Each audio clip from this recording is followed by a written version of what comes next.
अस्सलाम वालेकुम जी। आज की वीडियो जो है वो है प्रोडक्ट्स या सीबीडी के हवाले से है। सो हमारे बहुत सारे देसी लोग जो हैं यूएस में रहने वाले वो ऐसे जो बिज़नेसेस हैं उनके साथ उनका ताल्लुक है, या आप स्मोक शॉप्स कह लें, या आप इस तरह के कन्वीनियंस स्टोर्स कह लें, या आप गैस स्टेशंस कह लें, या इससे रिलेटेड या इससे मिलता-जुलता जो भी कारोबार है उसमें एक उनका काफ़ी जो रेवेन्यू जनरेटिंग प्रोडक्ट्स होती हैं वो सीबीडी की प्रोडक्ट्स होती हैं या डेल्टा की प्रोडक्ट्स होती हैं, जिससे उनका अच्छा खासा जो है वो ज़रिया माश चलता रहता है। मैं उस बहस में नहीं जा रहा कि वो हलाल है या वो हराम है। लेकिन उनका एक गहरा ताल्लुक है और पिछले कुछ अरसे से जो है इस पे काफ़ी जो है नकेल डालने की कोशिश की जा रही है।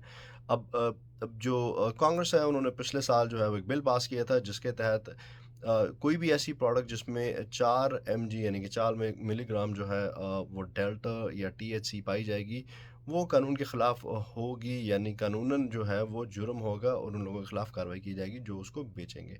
पहले से ही बहुत सारी कार्रवाई ऑलरेडी चल रही हैं और बहुत सारी जो स्टेट्स हैं उनमें डेल्टा की जो प्रोडक्ट्स हैं या टीएचसी की प्रोडक्ट्स हैं उनको बैन कर दिया गया है। ये सारा मामला जो स्टार्ट हुआ था फार्म बिल 2018 से, जिसमें ये कहा गया था कि अगर किसी भी प्रोडक्ट में 0.3% अगर डेल्टा की जो है वो मिकदार होगी तो वो जो है वो लीगल होगी। ये फेडरली था, not state. I mean her state की अपनी पॉलिसी थी। लेकिन कुछ इसमें एक लीनियंसी का शिकार रही बहुत सारी स्टेट्स, क्योंकि फेडरल ने अलाउ किया था। उसके बाद अब ये हुआ कि बहुत सारे ऐसे केसेस हो गए जिसमें बच्चे बच्चे जो हैं इससे मुतासर हुए और सारा कुछ हुआ। फिर इस पे जो शिकंजा कसने की जो है वो मुहिम स्टार्ट हो गई। सो कांग्रेस ने पिछले साल ये बिल पास किया है कि नवंबर 2026 से जो है 4 एमजी किसी भी चीज़ में पाया जाएगा या उससे ज़्यादा तो उसको वो बैन करार दिया जाएगा। अब उससे बहुत सारी चीज़ें मुतासर हो रही हैं। कारोबार तो एक साइड पे हैं, जिन लोगों के कारोबार भी मुतासर होंगे। लेकिन उसके अलावा ये है कि मेडिकेड या मेडिकेयर का भी एक प्रोग्राम है, जिसके तहत वो रीइम्बर्स करते हैं उन लोगों को अप टू $500 पर ईयर जो लोग सीबीडी के प्रोडक्ट्स को यूज़ करते हैं। उसका थेरेप्यूटिक जो है वो असर होता है, पेन रिलीफ होती है, मेंटल हेल्थ के लिए होती हैं, रिलैक्सेशन और इस तरह की चीज़ें होती हैं।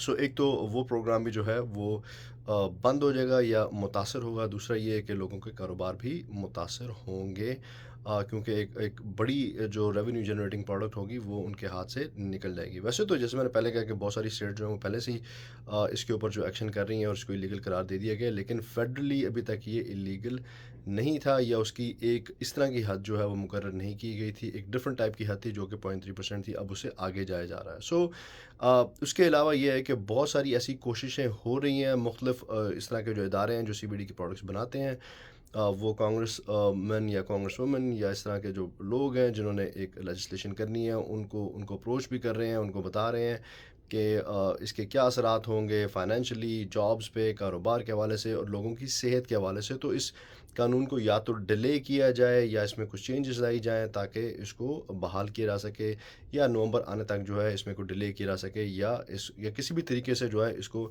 चेंज किया जा सके। सो देखें, अब नवंबर में कुछ ज़्यादा टाइम नहीं रह गया। 2-4 महीने जो है 5 महीने बाकी हैं। सो देखें अगर ये चेंज आता है या नहीं आता, और अगर नहीं आता तो फिर बहुत सारे लोग जो इससे मेडिकली फ़ायदा ले रहे हैं वो भी नहीं ले पाएँगे। आई मीन ऑब्वियसली उसके डिफरेंट राउट्स होंगे, तो फिर आपको उन उन राउट्स को जो है वो इख्तियार करना पड़ेगा। आपको इस तरह से आम अवेलेबल नहीं होंगी, या जिन लोगों के कारोबार थे वो कारोबार भी जो है वो मुतासर होने वाले हैं। Thank you very much.